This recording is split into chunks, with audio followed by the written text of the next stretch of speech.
Hello, everyone, and welcome to another episode of the Untold. I'm Fatma Al-Awadi, and with me is Dej Al-Hotari. How are you, Dej? I'm doing good. How are you doing today? Great, great. We're doing great. So today we have a very interesting guest. You talked with him before we started the Very episode. successful guest. Yes. So who do we have? Today we have Mr. Abdul Kareem. He happens to be active on social media and he have a quite beautiful and amazing stories that he can share regarding his stay here in Kuwait as an expat and also in the field of social media. So he got a lot to say and I can't wait to meet him and ask these questions that we have prepared. Yes. So we have our dear guest Abdul Kareem Akram, and we can't wait to start this interview. So let's go for it.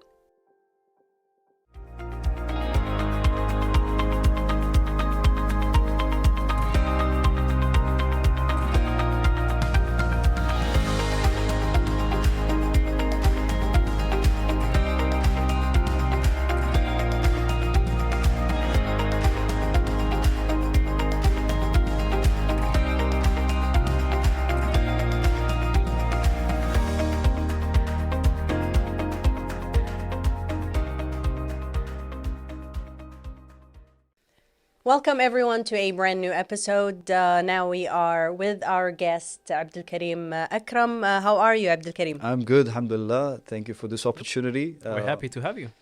I'm blessed to be a part of this podcast and I'm excited to see what's ahead. Yes. Now with my first question, before we even start, Abdul Kareem, I know you were raised in Kuwait. Absolutely, yeah. How much of Arabic do you know? Well, to be honest, I'll give you a brief about my background Yes. and how it ended up helping me with Arabic. That would be lovely. I'm originally from India, okay, and most of the Indians in Kuwait live in two areas in Kuwait, which is Salmiya Block 10, and they live in Abbasiyah, because most of the Indian schools are there, and this has been the trend since the 1960s. And there are some schools in Kuwait which have been in Kuwait since the 1960s. So people have been living in these areas. So what happens as an Indian or a Pakistani when you live in these areas, you go down, you play with your neighbors, they're mostly Indians and Pakistanis, so you don't communicate in Arabic. Now, our family lived in Jabriya, and Jabriya is mostly 95% Kuwaitis. And The rest are Arabic, like Lebanese, Lebanese, and Syria. Yes, Palestinian, yeah, Somali, exactly. and these are the people I grew up around. Yes. And I feel blessed and I'm glad I enjoyed my childhood because of them. So my dad actually owned a butchery in the Jamia, the old Jamia. Okay. And his butchery was there from 1970s till the 2016 he had it. Mashallah. Mashallah. And even during the invasion, his butchery was open. And I was just 1 year old that time. And my dad was telling me the stories of how he ran the operations during the invasion. And coming to your question, how I ended up speaking Arabic is because my neighbors were all mostly from, the Arabic, the Gulf region. Yes. Yes. So my closest friends were from Somalia. I had a friend who was half Kuwaiti, half Tunisian. He's my childhood friend. I have a friend who was half Kuwaiti, who half Lebanese, and I was the only Indian. So when I ended up going and sitting in the group, and they used to tell me, no, you need to learn how to speak Arabic. And that's how I ended up speaking in Arabic. And that's how it actually helped me in my career, because I worked as a sales professional for the past almost 13 years. I worked in big multinational companies. Yes. And in Kuwait, you need to be bilingual, English and Arabic. I agree. I mean, anytime you find a career in a, I want to say foreign country for you, but it's not a foreign country but let's say I would move to India. Yeah, I would yeah. need to know a little bit of exactly, yes. Hindi. I need to know Absolutely, just to mingle and mix with the So culture. you can blend with them. Exactly. And when I go and I speak in Arabic, the Kuwaitis, they become very happy. How are you speaking Arabic? That's not possible. Pakistanis, yes. Pakistanis, they speak Kuwaiti, many of them, because Urdu. We also Okay, speak yes. Urdu, but Pakistanis are a little bit different than Indians. They go around, they move around, they make friends. We Indians are kind of introverts, we can say. We are going to school, we go to our tuition, and we come back home. And that's our life, basically. But me, I grew up in Jabriya, like I said. I had fun as a kid. Many of my friends who I grew up in, what I realize and what I tell people is that our childhood is meant to have fun. You have to be naughty as a kid, because when you grow, we become an adult, that's when life gets serious. responsibility and whatnot. Exactly. And when you have a group who are multicultural, you have fun, to be honest. And I'm glad I had fun as a kid, and it really shaped me to who I am today. I'll give you an example. I had a friend who was Lebanese, and when I ended up getting my first job as a sales executive, he told me, "Man, you need to know how to dress up." I was like, "Why?" He's like, 60% is your first impression. He's like, "Come, I'll tell you how to buy suits." And he took me and he helped me. He showed you around. He showed me around. He's like, That's make amazing, sure. mashallah. He showed me that you have to wear a 3-piece suit. Make sure you get it tailored, you know. And he showed me a particular place in Salmiya where you get these suits which come from Turkey. So I learned something from him. I don't know who that man is, but I think he's a good friend. Absolutely. Please keep him. Definitely. Yes. Yeah. 100%. I mean, your friend trying to get you to secure a job, you know, based on what's trendy around here, especially in Kuwait. They look at the first impressions. Yeah. As, Definitely, you know, yes. yeah. So, you know, especially the suits I wear, a lot of people ask me, where do you get your suits from? You know, it's slim fit and you know, and thanks to him. You're looking sharp. Thank Yes, you. yeah. Thank you. And like I said, I used to work for big multinational companies, one of the biggest aviation company in the entire MENA region. I worked for the tech industry as well. So it had to be that I have to wear, you know, suits. So the dots connect, you know. And I had another friend, like I said, he was from Somalia, and he was very confident, you know. He used to always tell me, Abdul Kareem, make sure your shoulders are out, your chest is out, talk loudly. Be confident. Know? And later on, when I became an adult, I realized this actually helps you in your life. You know, I wasn't taught that at school. In school, they didn't teach us this. And this actually helped me in my life. So like I said, That's amazing. I mean, my upbringing helped me with, you know, all these things. Yes. Man. Wow.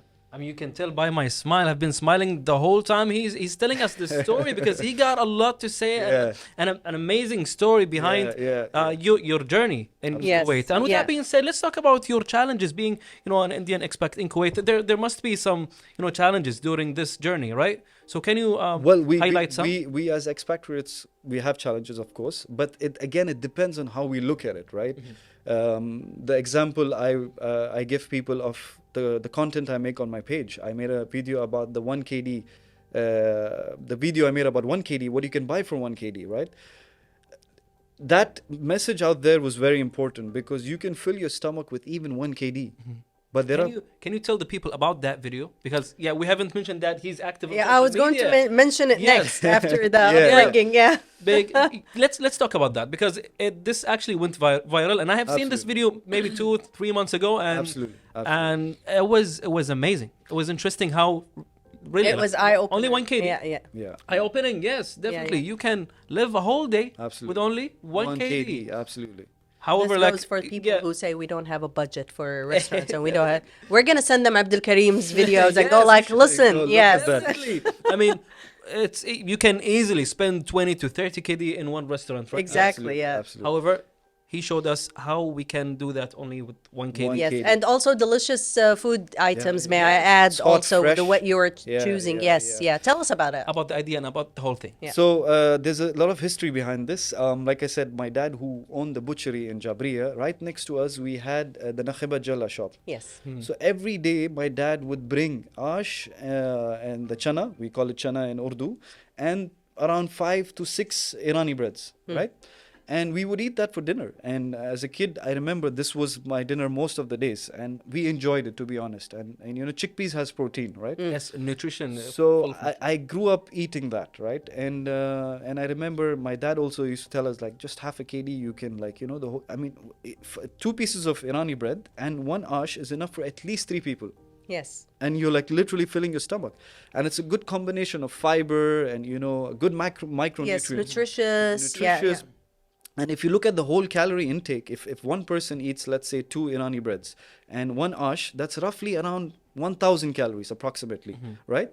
The total daily energy expenditure of a human being is 2,000, around 2,000. Yeah. So if I have one of this and something else, and I'm just spending 1 KD. That's it. Human body requires certain amount of calories, but we are over consuming, right? So my message was way deeper than that. A human body requires certain amount of calories. You can be happy with 1 KD or half a KD.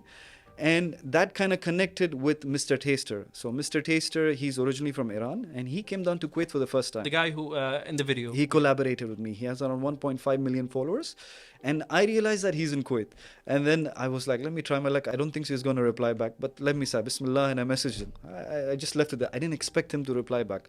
He replied back within like 5 minutes. Wow. Hi, how are you? How can I help you? I was like, okay, today's my lucky day. And then I was like, hey, look, have a look at my page. I make content. Let's meet up and let's create a video. And I already pre-planned it. If he says yes, this is what you're going to do. Oh, you already had the plan. My subconscious mind was just already, planning it out. And then I met him, and then I told him the idea. I was hoping that he agrees because, you're meeting a content creator. He might have his own idea. Right. I told him the idea. He's like, let's do it. And that guy was so hardworking, so proactive. He's like, let's go now. Let's go now and go and make the video. We went to Jamiyat Jabriya. We bought the bread and the Irani khubuz and everything. And then we started the whole video. Then we went to Kuwait City. We bought falafel. Yes, I was going to mention the falafel. Yes. Yeah. And we summed up the whole video with what you can buy for 1 KD. And we even showcased a place in Kuwait City opposite KPTC's head office. He serves very delicious chai with ginger. It's only 100 fils. Yes. So we included that in the video, and we uploaded that video, and that video went viral. That's amazing. It went viral. Was it popular with expats communities or also with Kuwaitis? So mostly, Well, as far sorry to cut you off, but I have seen that. Yes, On my it is feed. popular with us. Yes. Yeah. But is it because we're with the media? Or was it, So the algorithm kind of maybe helped me push it through the feed because that video is just going viral. That's Almost amazing. got like 1 million views, right? And a lot Wow. more, 10,000 shares. Now, if people are sharing that video, that means there's something. So a couple of things happen. One is the response from the Kuwaitis. The Kuwaitis were like, the expatriates are actually happy. He's showing a positive image. And I also did this because of the expatriates, because I see a lot of expatriates complain, this and that and this and that. Hey, look, you have everything in place. Why are you complaining? If you can survive with 1 KD, what's there to complain? And that was one of my reasons to make this video. And on top of that, I got messages from people who never came to Kuwait. They're like, no way, this is not true. How is it possible? I have people who messaged me from the United States. They told me that no way you can buy this. Yes, For I have KD. people from the United Because States they who know actually say that. Everything is expensive, right? Yes, actually, this is part of it. But it's how you spend. It's not. Absolutely. And it kind of like gave out that positive message. And he had a lot of followers from Iran also. That also kind of connected because this is Irani bread. The ashes, I guess, it kind of connects to that culture. Same Yes. culture, yeah. So everything blended in perfectly, and it just went out there, and I'm blessed. I mean, that was like a stepping stone for my content creation journey, and I'm really blessed, and I really thank Mr. Taster for giving me that opportunity, because that day many vloggers messaged Mr. Taster, but he happened to choose me. Nice. So I think that was destiny, and alhamdulillah. And I'm sitting Alhamdulillah. here Yes, Yes, because yeah. of that. It's all connected. It's all connected. Yeah. Yeah. Well, maybe next time I'll be collaborating with you in one Please, of your videos. please, I Yes. would love to. Yes. So for now, let's take a quick break. Yes. Lovely. And we get back to you, dear viewers.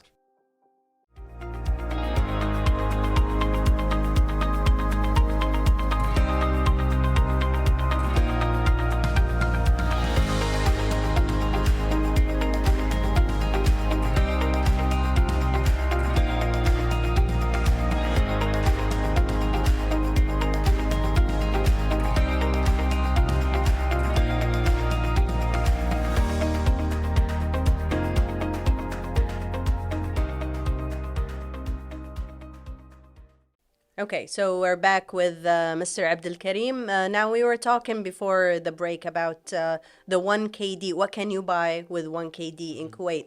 Now, I'm not going to tell you a story, but it's just a situation where I had two friends from the States came to us to visit us in Kuwait. And I went and bought the bajul that you were talking about.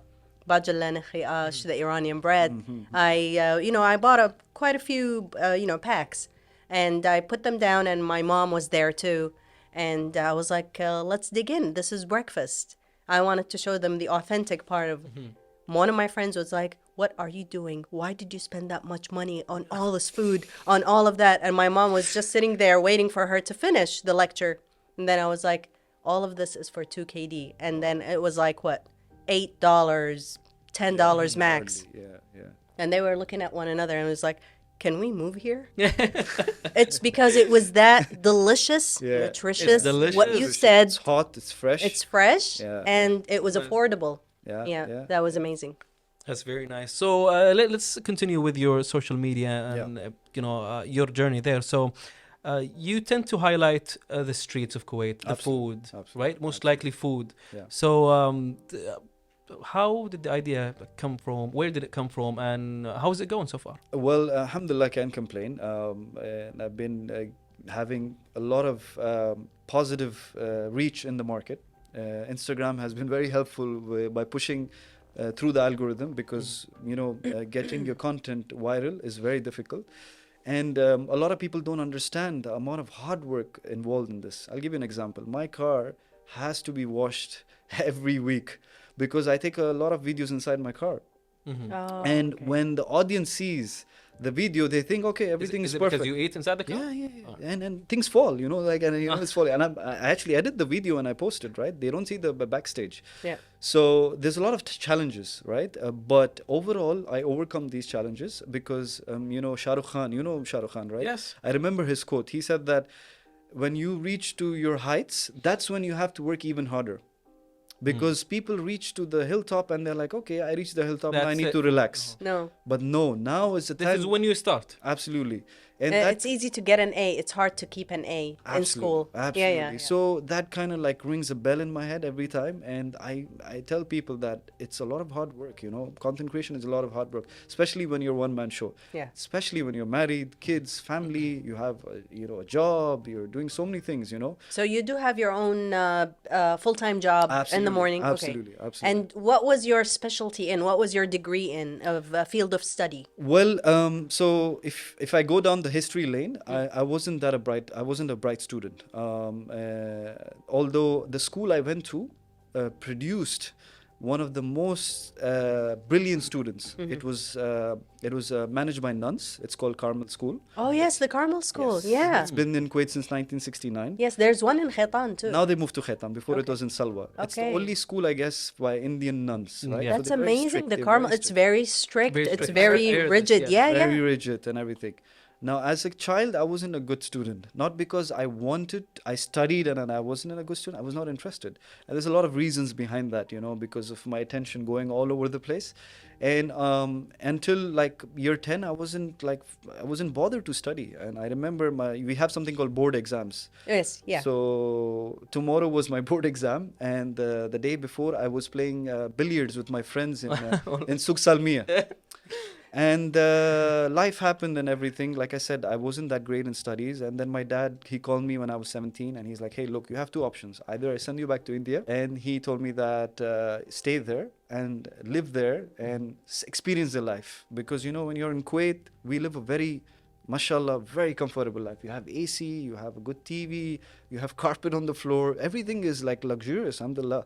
And I'm not saying that in India you don't have that, but you do have that. But my dad sent me to India, particularly. So yeah, there you can experience the Exactly. The hardships. The Yeah, hardships. Yes, yes. Yes. So I went there for a year and a half, and my dad expected me to, continue my studies there. And at the same time, he wanted me to see that side of India.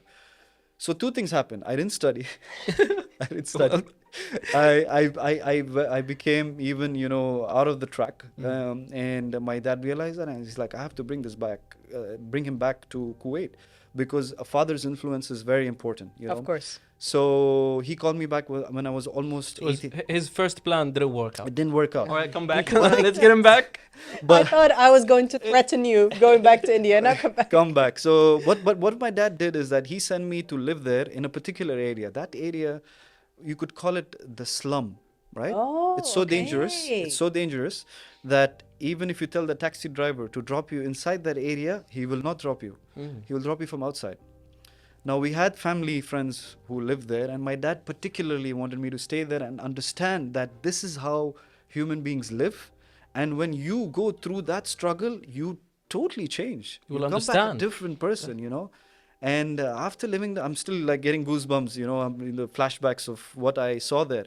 And I came back after 1.5 years, and my dad was like, okay, there was no use of you going there. What do you want to do with your life? So my dad ended up putting me for a job. So I was exactly 18. March 15, I turned 18, and I joined my first job. I'm 35 today. So from the age of 18 till 35 today, continuously, I've been working with no breaks. MashaAllah. That's amazing, That's a mashallah. good job. And my first job was I worked for a pharmaceutical store. They owned pharmacies and they supplied medicine to these pharmacies. I worked there as a merchandiser. And I used to do around 30,000 steps, like literally going around the store, picking up the medicine, packing it and sending it, and sometimes even carrying the cartoons. And, it was very physically, and, you had to be very focused, removing the medicines and everything. I worked there for 3 years. Then I got a breakthrough, like I told you about the Lebanese who met me, and, he told me Yes, that you quite could, experienced then. and I realized that I was good in sales. I remember I was in the Mishra Fairgrounds and we were selling bags. And I ended up selling a lot of bags that day. Mashallah. And then somebody told me that you're a good salesman, so get into sales. And I started applying for sales jobs. And then I got a good breakthrough. And alhamdulillah, I got jobs in big multinational companies. Not one, not two, not three. A lot of multinational companies. And I switched a lot of jobs. Until I was 23, I realized I had to finish my education. I was like, okay, what did I do? I didn't finish my education. I have to make sure I finish my high school, my bachelor's degree. And that's when I finished my high school. I finished my bachelor's degree. I finished my bachelor's degree when I was 31, after I got married, after I had a child. So That's amazing. coming back to Mashallah, that nice. question, I went reverse. Yeah. You went to bachelor's in sales? I bachelor's of commerce. Oh, commerce. Okay. Bachelor's okay. of Yes. commerce. Yeah. Because again, sales and business, it was kind of related. And Yes. you could do that in Kuwait. You have universities which are affiliated back in India. Yes. You can go there. There are classes and everything. So, Yeah. but I was working full time. And my goal was only to focus on full time, because I realized that yes, education is important, but practical knowledge is very important. It is street knowledge, not book Street knowledge. knowledge Yes. is so yeah. important. Yes. And I have a lot of friends, the school I went to, who were nerds, who were toppers. All these years later, I called some of my very dear friends. I was like, hey, look, I didn't study, but still I did good in life. And I alhamdulillah, I got a manager title in many of the companies I worked for. Mashallah. No, That's it's amazing. nice. Yeah, We're very proud of you. And after all these years, I realized that yes, education is important, Yes. but at the same time, practical knowledge is also important. I agree. I agree. And that comes to the point about this movie called Three Idiots. If you get time, do watch it. Amir Khan, you know Amir Khan? Yes. He's a Yes, very, yeah, I know. he's very famous. He's as famous as Shah Rukh Khan. He made the movie Dangal about the wrestlers. Oh, I've seen that. Yes. I've seen that movie. Every movie he makes is a hit because they call him the perfectionist. And me and him, like his birthday is on March 14, my birthday is on March 15. So I kind of love his movie. So he made a movie called Three Idiots. The movie was about the Indian education system. Because the Indian education system, they push you study. Even if you're not good at this, study. So he made a movie about three students in a university where they show you that if you're a good photographer, become a photographer. Don't listen to what somebody else tells you. Why do you have to become an engineer? Why do you have to become a doctor if you don't like it? Just do Follow what your you like. passion. Do what you're good at. like.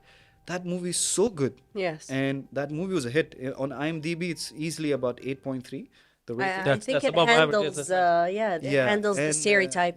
so Parents in India when they, have to force their children. Of course, we have that too in Kuwait and the Arab countries.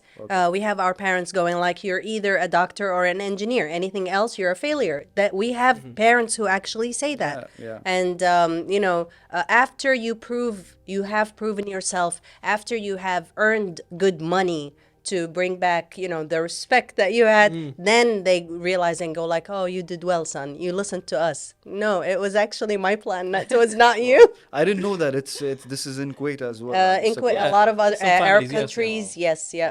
Wow. So No, it caught actually my attention that you're a father of one or Two boys. So, Yeah, mashallah. yeah. How can you share the the culture, the Kuwaiti culture, and the traditions with them, since they were born here, right? Well, what I did is that coming to my martial arts journey, that I have a black belt in kickboxing.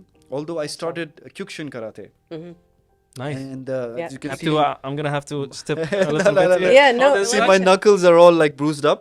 I started Oh. Kyokushin karate back in 2013. That was my first martial art journey. Nice. I think we have someone else who does Kyokushin karate here.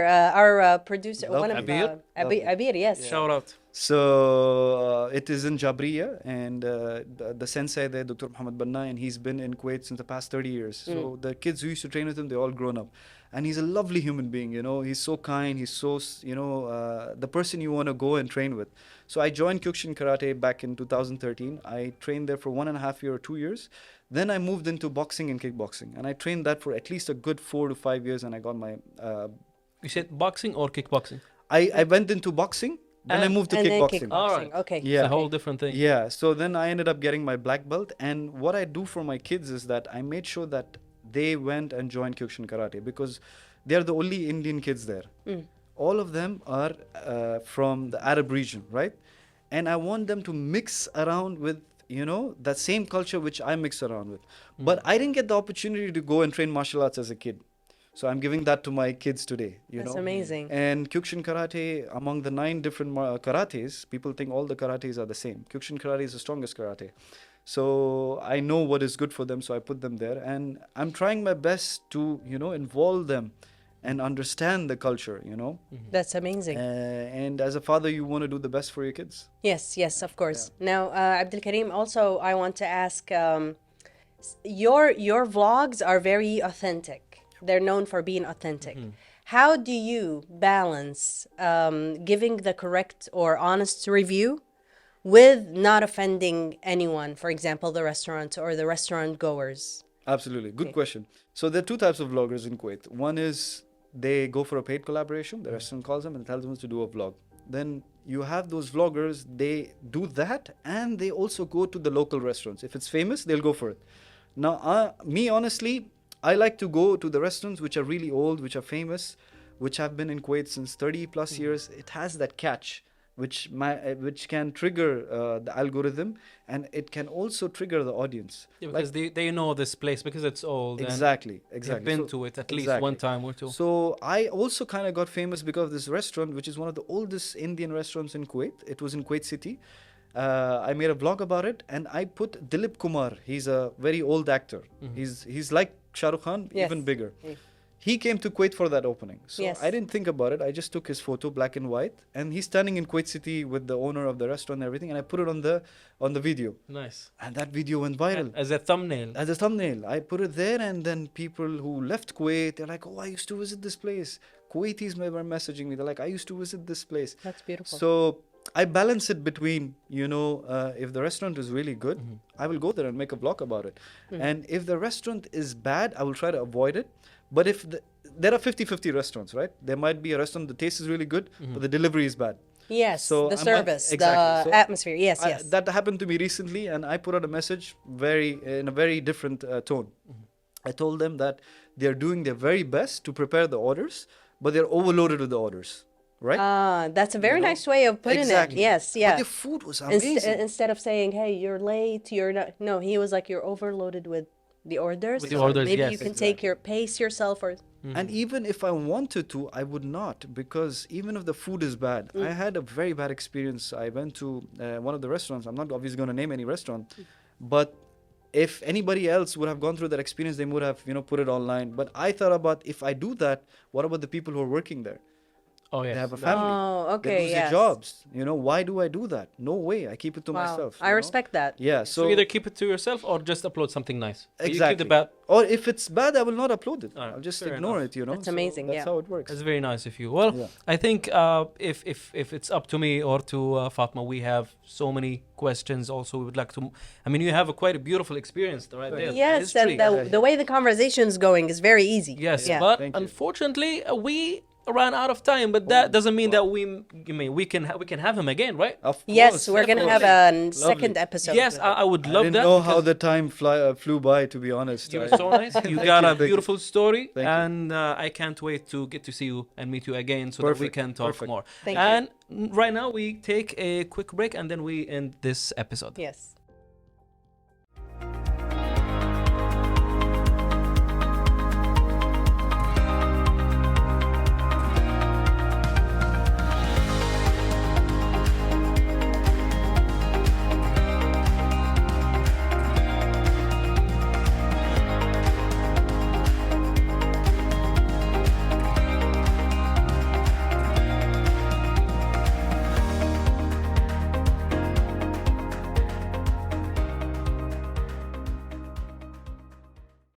right, dear viewers. So now we have reached the end of this episode. It was amazing. I mean, definitely we're gonna have Mr. Abdul Kareem again because he had so much to say. I was interested in his stories all the way from the beginning, like when he started, studying, and then he went back to India, and then back and forth, and all. It is so funny. And yeah, it was funny. Yeah, and it was so funny. And also what's funny is that we looked at our producer during the break, and we were like, we're sorry, we could not ask all of the questions because we Yes. were caught up in, the storytelling, it was very interesting. And I think we're gonna land another interview. Definitely. Yeah, with Hopefully Abdul we Kareem. we get Yes. to meet him Yeah. again in another episode of The Untold. And yes, that was then. So we hope you enjoyed it. Stay safe, dear viewers, and see you again in the next one.